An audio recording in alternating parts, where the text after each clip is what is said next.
नायक Hindi education में आप सभी का स्वागत है। जैसे कि आप सभी जानते हैं कि हमने नेट सेट टीजीटी पीजीटी से संबंधित जितने भी हिंदी साहित्य से संबंधित जितने भी महत्वपूर्ण प्रश्न बनते हैं जो आपके एग्ज़ाम में आए हैं उनसे संबंधित हमने एक प्रश्न श्रृंखला शुरू की है, तो जो कि आपके एग्ज़ाम के लिए बहुत ही महत्वपूर्ण है। तो चलिए प्रश्नों को देखते हैं, प्रश्नों के साथ उत्तरों को जानने का प्रयत्न करते हैं और उसके साथ में जो भी वैकल्पिक प्रश्न आए हैं तो उनसे संबंधित जो जो प्रश्न बनते हैं जो आपके एग्ज़ाम के लिए महत्वपूर्ण है हम उसका अध्ययन करेंगे। चलिए, पहला प्रश्न है, हिंदी साहित्य का आदिकाल किसे कहा जाता है?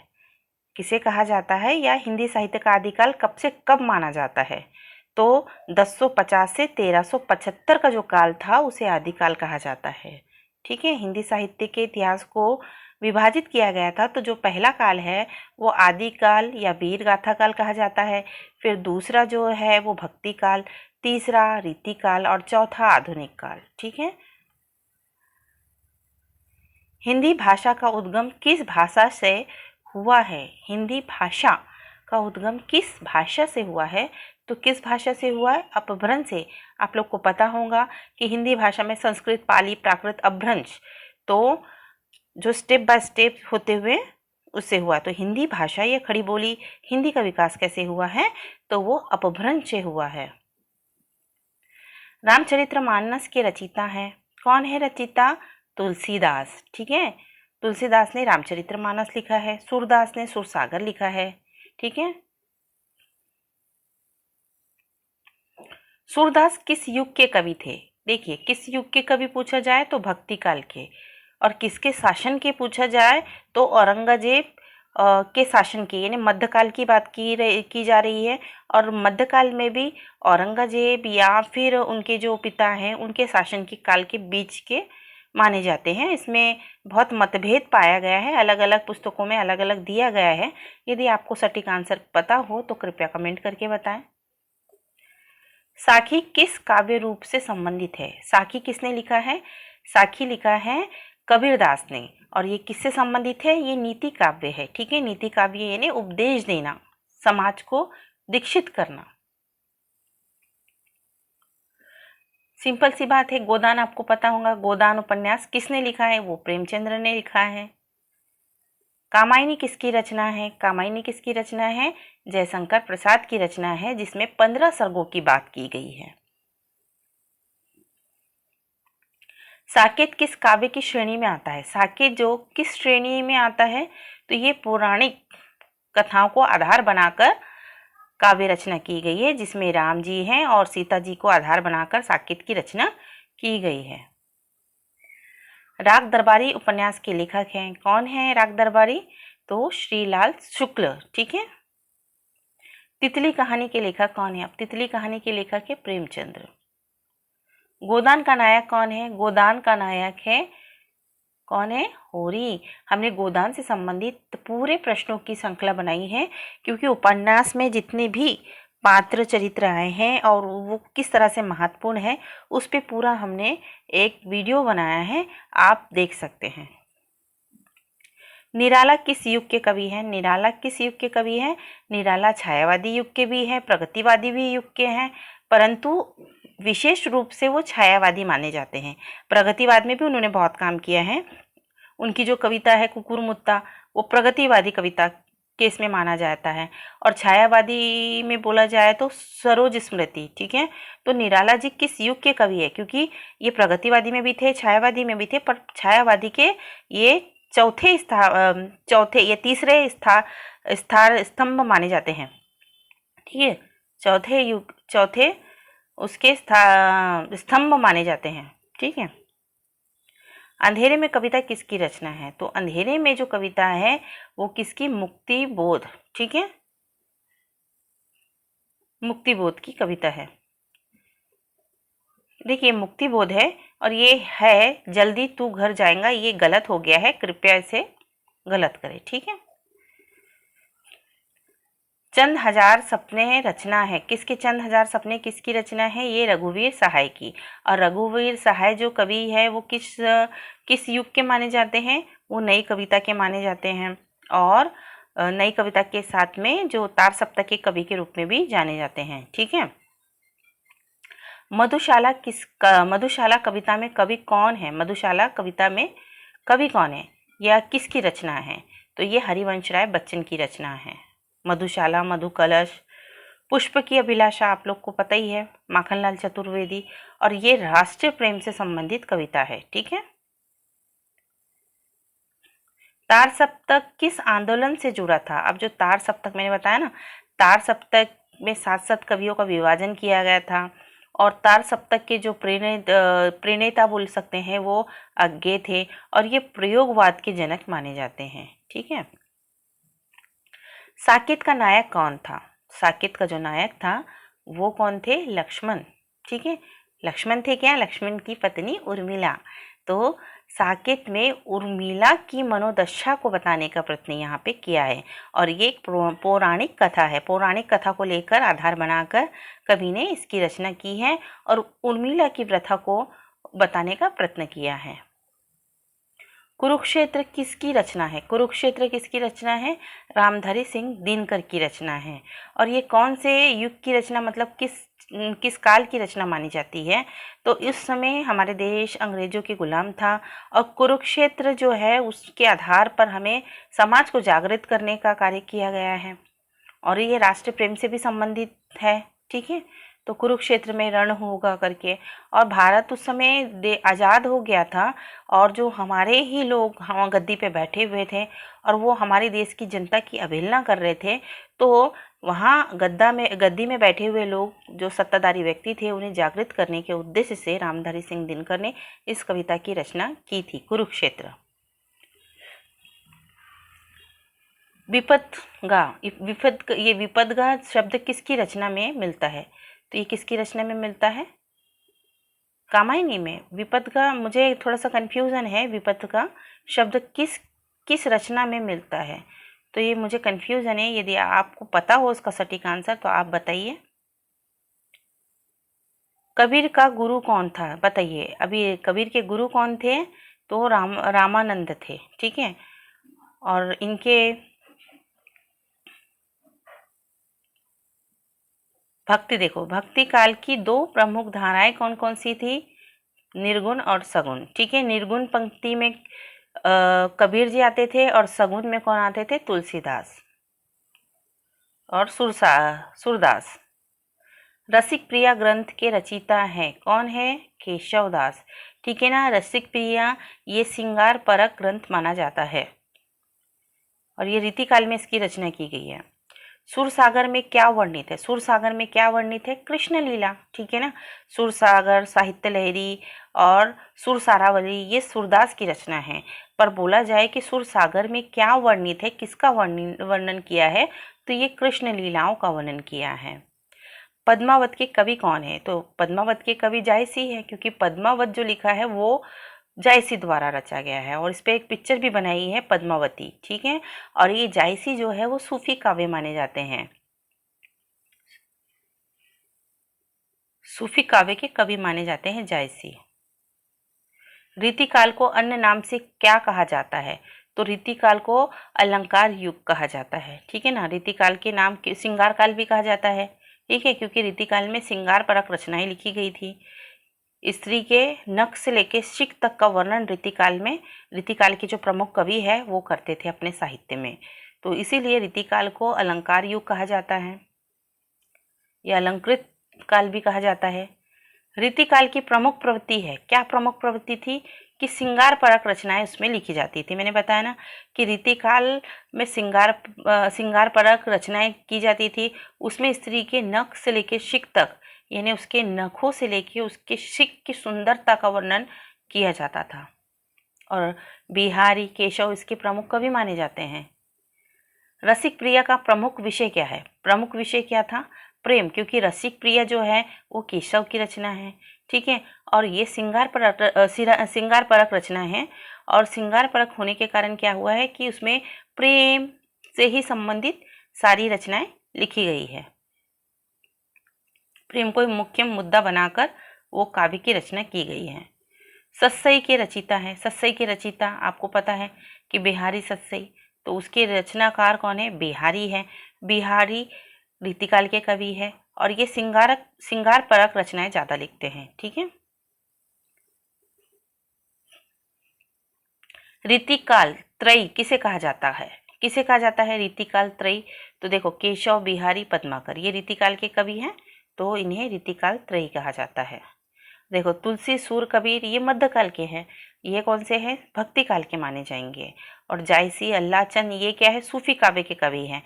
प्रसाद, पंत, निराला ये क्या है? छायावादी युग के कवि हैं। तो इसमें रीतिकाल त्रयी पूछा गया है तो केशव, बिहारी, पद्माकर माने जाएंगे। पद्माकर का काव्य विशेष रूप से प्रसिद्ध है। किसके लिए प्रसिद्ध है?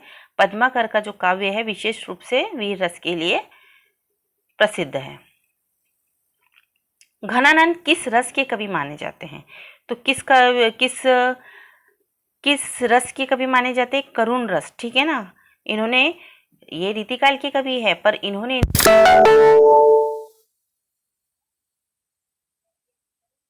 रचनाएं हैं क्योंकि इन्होंने अपनी प्रेमिका के संबंध में जो भी आघात लगा था तो उससे संबंधित किया है। ठीक है ना, उससे संबंधित उन्होंने साहित्य लिखा है। रीतिकाल का अंत किस काल से होता है?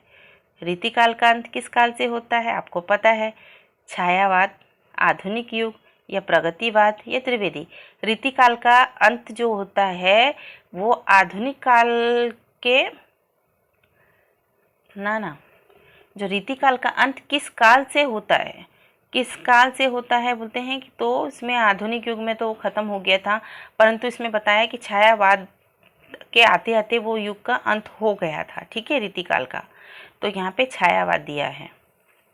रीतिकाल का समय माना जाता है, रीतिकाल का समय जो है वो 1700 से 1900 का माना जाता है।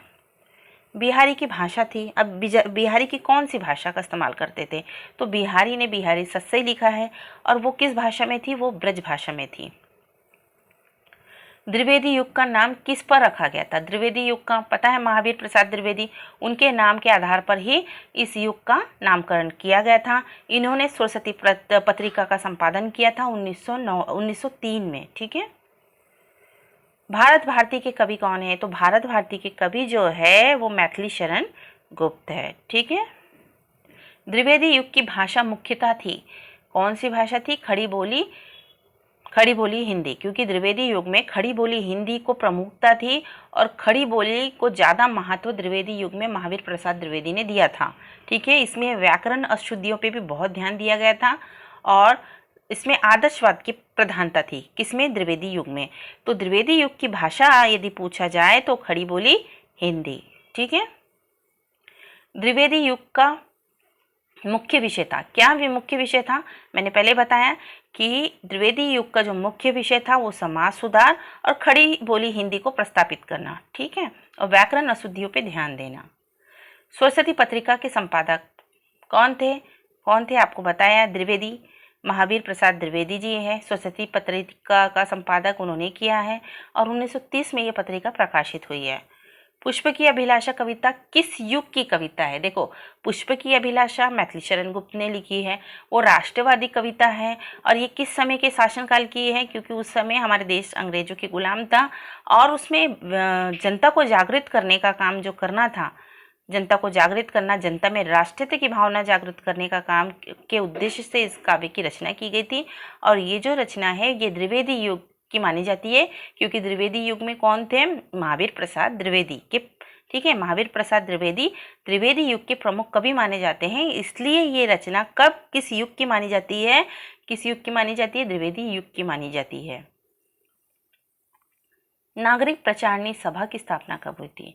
तो 1893 में इसकी स्थापना हुई थी। ठीक है, 1893। सुधा पत्रिका का प्रकाशन हुआ था। सुधा पत्रिका का प्रकाशन कहाँ से हुआ था? पटना से हुआ था। द्विवेदी युग को हिंदी गद्य का कौन सा काल कहा जाता है? द्विवेदी युग को तो पुनर्जागरण काल कहा जाता है। पुनर्जागरण क्योंकि इस युग में जनता को जागृत करने का कार्य किया गया था, समाज सुधार का कार्य चल रहा था इस युग में, कि रचनाएं मनोरंजन मात्र नहीं होनी चाहिए, वो कुछ उद्देश्य प्रधान होनी चाहिए, ऐसी महावीर प्रसाद द्विवेदी की मान्यता थी। और उनमें उन्होंने काम किया, और उस युग के जितने भी कवि थे उन्होंने भी इस युग में समाज सुधार, पुनर्जागरण का कार्य किया, समाज को जागृत करने का कार्य किया, खड़ी बोली हिंदी को प्रस्थापित करने का कार्य किया। द्विवेदी युग की प्रमुख लेखिका थी, कौन सी लेखिका थी? सुभद्रा कुमारी चौहान, ठीक है, ये द्विवेदी युग की कवि मानी जाती है। महादेवी वर्मा कौन थी? ये छायावादी युग की मानी जाती है। सुमित्रानंदन पंत ये छायावादी युग के कवि माने जाते हैं, ठीक है। विजया लक्ष्मी पंडित ये कवित्री हैं कि नहीं है, आप बताइए। छायावाद का काल माना जाता है 1918 से 1937 तक। छायावाद के 4 स्तंभ कौन से? देखो, छायावाद के 4 स्तंभ पूछा जाता है तो इसमें प्रसाद है, पंत है, निराला है, महादेवी। अब प्रसाद को ब्रह्मा कहा जाता है, पंत को विष्णु कहा जाता है, निराला को शिव कहा जाता है, और महादेवी को, महादेवी वर्मा को, मतलब ये चारों को, ये 4 ही छायावाद के 4 स्तंभ माने जाते हैं। और ये तुलसी, कबीर, जायसी, सूर ये भक्ति काल के कवि हैं। केशव बिहारी, पद्माकर, घनानंद ये रीति काल के कवि हैं। प्रसाद, बच्चन, दिनकर और ये गुप्त ये थोड़ा सा अलग है, ठीक है। कामायनी का केंद्रीय भाव क्या है? देखो, कामायनी किसने लिखा है? जयशंकर प्रसाद की रचना है, और जयशंकर प्रसाद ने जो 15 सर्गों में ये काव्य को पूरा किया है, और ये महाकाव्य माना जाता है। और इसमें मनु और श्रद्धा का संबंध बताया है, जो मनु और श्रद्धा के माध्यम से समाज में जो मनोविकार पाए जाते हैं, या मनोविकार नहीं कह सकते हैं, कि जो व्यक्ति में जो भावनाएं हैं उसको मनु और श्रद्धा के माध्यम से प्रकट करने का प्रयत्न किया है। मनु जो है वो संसार का प्रतीक है, और श्रद्धा नहीं, मनु और श्रद्धा ये मोह माया और संसार का प्रतीक दोनों माना जाता है, ठीक है। उर्वशी किसकी रचना है?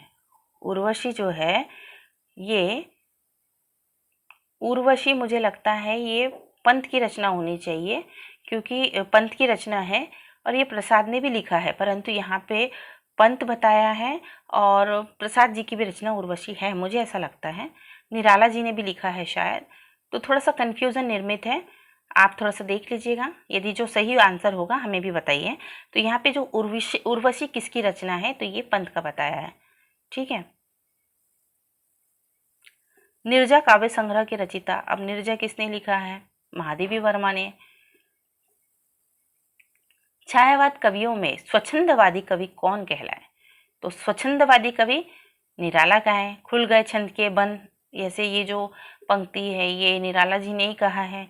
स्वच्छंदवादी कवि, ठीक है, निराला जी। छायावाद शब्द का प्रयोग सर्वप्रथम किसने किया था? किसने किया था ये भी पूछा जाता है। छायावाद शब्द का प्रथम प्रयोग किसने किया है? डॉक्टर रामचंद्र शुक्ल ने किया है। गीतांजलि का अनुवाद हिंदी में किसने किया है? तो गीतांजलि का हिंदी में अनुवाद महादेवी वर्मा ने किया है। निराला की कविता व तोड़ती पत्थर का में मुख्य प्रमुख भाव क्या है? तो श्रम और संघर्ष। ये निराला जी की जो मैं तोड़ती पत्थर देखा उसे इलाहाबाद के पथ पर, तो इसमें श्रम बताया और संघर्ष बताया गया है। छायावाद के बाद कौन सा युग आया? कौन सा युग आया? छायावाद के युग के बाद आया है प्रगतिवादी युग। प्रगतिवादी युग का उदय कब हुआ? कब हुआ? 1936 के बाद, ठीक है, क्योंकि वहाँ पे प्रगतिशील संघ की स्थापना 1936 में हुई थी, और वो उसका अधिवेशन नागपुर में हुआ था, और उसके जो प्रमुख थे वो कौन थे? मुंशी प्रेमचंद्र। प्रगतिवाद की प्रेरणा स्रोत थी, क्या थी प्रेरणा स्रोत? प्रगतिवाद समाजवाद की बात करता था, ठीक है। तो प्रगति किसकी करनी थी? समाज की। और समाज के लिए यदि समाज की उन्नति करनी है तो हमें कौन कौन सी, तो ये प्रेरणादायक जो प्रगतिवाद माना जाता है वो समाजवाद ही उसका प्रमुख आधार था। और प्रगतिशील के जो कवि हैं निराला जी भी हैं, और बहुत सारे कवि हैं। पंथ के दावेदार उपन्यास के लेखक है।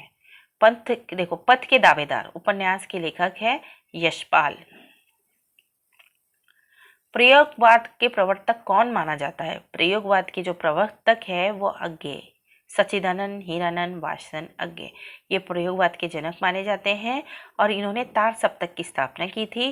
तार सप्तक में 7 कवियों का एक समूह होता था और वो नए नए प्रयोग करके अपने कविता में नए नए बिंबों का, नए नए उदाहरणों का प्रयोग करके अपने काव्य की रचना करते थे। तार सप्तक का संपादन किसने किया? मैंने पहले ही बताया कि अज्ञे ने किया है। ठीक है। असाध्य वीणा किसकी रचना है? तो असाध्य वीणा जो है वो अज्ञे की रचना है। ठीक है। नई कविता आंदोलन का समय था। नई कविता आंदोलन का समय कितना था? 1950 से 1970 के बीच का जो काल माना जाता है वो नई कविता आंदोलन का समय था। एक दिन लौटेंगी लड़की कविता के रचयिता कौन है? तो कात्यायनी, ये एक दिन लौटेंगी लड़की है। ठीक है।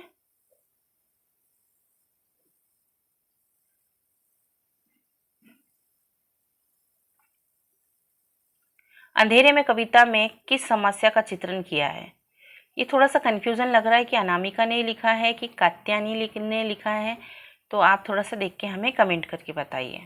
अंधेरे में कविता में किस समस्या का चित्रण किया है?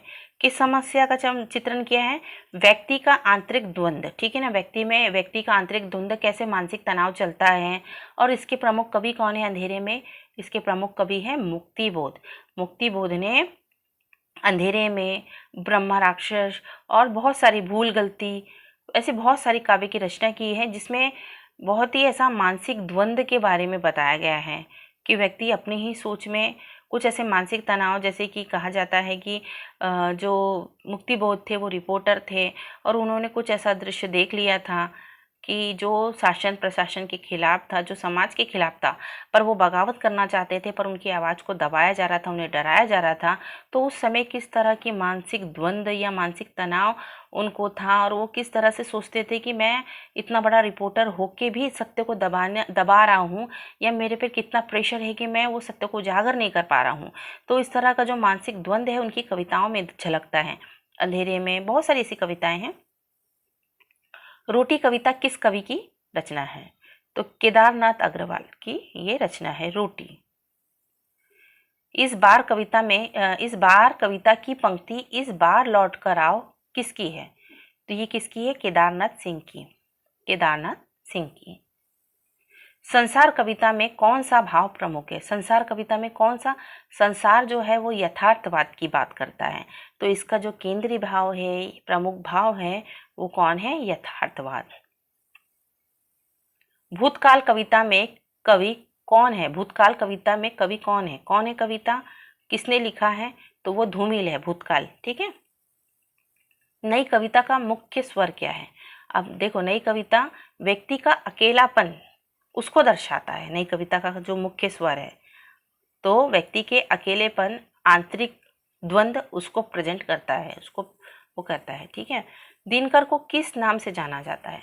तो ये राष्ट्र कवि हैं, मैंने बताया ना, रामधारी सिंह दिनकर राष्ट्र कवि हैं और ये कांग्रेस के राज्यसभा के सदस्य माने जाते हैं। ठीक है, थे, राज्यसभा के सदस्य थे। ठीक है। परशुराम की प्रतीक्षा निबंध के लेखक के कौन है? परशुराम की प्रतीक्षा, मुझे लगता है कि ये हरिशंकर परसाई बोल रहे हैं, पर थोड़ा सा कन्फ्यूज़न निर्मित हो रहा है। रामधारी सिंह दिनकर भी हो सकते हैं और हरिशंकर परसाई भी हो सकते हैं।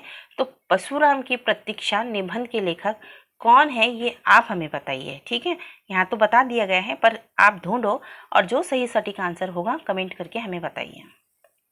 गोदान किस युग से संबंधित है? जो गोदान है वो प्रगतिवादी युग से संबंधित है, क्योंकि प्रगतिवादी युग के प्रमुख कौन माने जाते हैं? प्रेमचंद्र माने जाते हैं। गोदान के माध्यम से किसानों की समस्या, मजदूरों की समस्या को और साहू जमींदार द्वारा जो गरीबों का शोषण किया जाता है, गरीबों नहीं कहेंगे, किसान मजदूरों का शोषण किया जाता है, ये उससे संबंधित है। तो ये जो है प्रगतिवाद में इस उपन्यास की रचना की गई थी और गोदान जो है 1936 में प्रकाशित हुआ था। नई कहानी आंदोलन कब शुरू हुआ? देखो, नई कविता नई कहानी कब शुरू हुआ? तो ये जो नई कविता और नई कहानी आंदोलन, कहानी का भी आंदोलन शुरू हो गया था। ठीक है, प्रेमचंद्र के पहले की कविता अरे यार ऐसा नहीं, देखो, प्रेमचंद्र के पहले की कहानी प्रेमचंद्र के युग की कहानी, प्रेमचंद्र के बाद की कहानी। तो उसके बाद में नई कहानी आंदोलन की भी शुरुआत हुई। तो ये कब शुरू हुई? 1950 के दशक में शुरू हुई है, ठीक है ना। 1950 के दशक में। अमृत और विष कहानी के लेखक है कौन है? राजेंद्र यादव। नई कहानी का सूत्रपात किसने किया? किसने किया है? मोहन राकेश है, राजेंद्र यादव, कमलेश्वर है। उपयुक्त ये तीनों व्यक्ति हैं जो नई कहानी के जनक माने जाते हैं, मोहन, राजेंद्र और कमलेश्वर। हिंदी साहित्य का इतिहास के लेखक, हिंदी साहित्य के इतिहास का लेखक जो जिनका बहुत ही सटीक ग्रंथ माना जाता है, रामचंद्र शुक्ल, ठीक है ना। उन्हीं को आधार बनाकर जो हम कहते हैं कि बिल्कुल सटीक जो है वो रामचंद्र शुक्ल को दिया गया है हिंदी साहित्य के इतिहास के संबंध में। काव्य की भूमिका किसकी रचना है? किसकी भूमिका है? काव्य की जो भूमिका है वो रामचंद्र शुक्ल की रचना है। आलोचना क्या है? यह किस आलोचक का कथन है? तो किसका? नामवर सिंह का। आलोचना क्या है? नाट्य शास्त्र के रचिता है कौन है? भरत मुनि। नाट्य शास्त्र किसने लिखा है? भरत मुनि ने, ठीक है। ये हमेशा पूछा जाता है। हिंदी का पहला नाटक माना जाता है कौन सा? भारत दुर्दशा, ठीक है। ये हिंदी का पहला नाटक माना जाता है। अलग अलग विद्वानों ने अलग अलग मान्यता दी है कि कौन से नाटक को किसने प्रथम माना है, ये अलग अलग विद्वानों ने दिया है, तो हम इससे भी संबंधित वीडियो बनाएंगे। चंद्रगुप्त नाटक के लेखक है। चंद्रगुप्त नाटक किसने लिखा था? ये लिखा था जयशंकर प्रसाद ने। चंद्रगुप्त, स्कंदगुप्त, ध्रुव स्वामिनी, तो ये नाटककार, प्रमुख नाटककार माने जाते हैं कौन? जयशंकर प्रसाद। आत्मकथा शब्द का अर्थ है, क्या अर्थ है? स्वयं के जीवन की कथा लिखना, उसे तो आत्मकथा कहते हैं। बहुत सिंपल। स्मरण और आत्मकथा में क्या अंतर है? क्या अंतर है? स्मरण दूसरों पर केंद्रित होता है और आत्मकथा क्या होती है? आत्मकथा जो कल्पना होती है बोल रहे हैं। तो मुझे लगता है कि दोनों समान है कि संस्मरण और आत्मकथा में क्या अंतर है कि संस्मरण जो है दूसरों पर केंद्रित होता है, हम दूसरी चीज़ों को याद करते हैं, ठीक है। और आत्मकथा में क्या होता है? आत्मकथा में हम अपने जीवन को याद करते हैं, ठीक है, अपने जीवन की कथा लिखते हैं। तो यहाँ पे क्या बोल रहा है? संस्मरण दूसरों पे केंद्रित होता है और आत्मकथा कल्पना होती है। कल्पना नहीं होती है, हम खुद अनुभव करते हैं, जो कुछ होता है वो जो फील होता है उसको हम करते हैं। तो मुझे लगता है कि दोनों समान होने चाहिए, पर इसमें बताया है कि संस्मरण दूसरों पर केंद्रित होता है। हाँ हाँ ठीक है, देखो इसमें क्या बोल रहा है, अंतर क्या है? तो संस्मरण दूसरों पर केंद्रित होता है और आत्मकथा क्या होती है? हम स्वयं के ऊपर लिखते हैं, स्वयं की आत्मकथा लिखते हैं। तो ये अंतर है कि दूसरों पर हम संस्मरण दूसरी घटनाओं को याद करके लिखते हैं, वो दूसरों पर केंद्रित होती है, पर आत्मकथा हमारे स्वयं के जीवन से संबंधित होती है। डायरी किस प्रकार की रचना है? तो डायरी जो है वो एक प्रकार का आत्मकथा कथात्मक है, ठीक है, आत्मकथात्मक है वो, क्योंकि देखो हम अपने स्वयं की आत्मकथा उसमें लिखते हैं। यशपाल ने कौन सा प्रसिद्ध उपन्यास लिखा? तो कौन सा? झूठा सच इनका बहुत ही प्रसिद्ध उपन्यास है यशपाल का।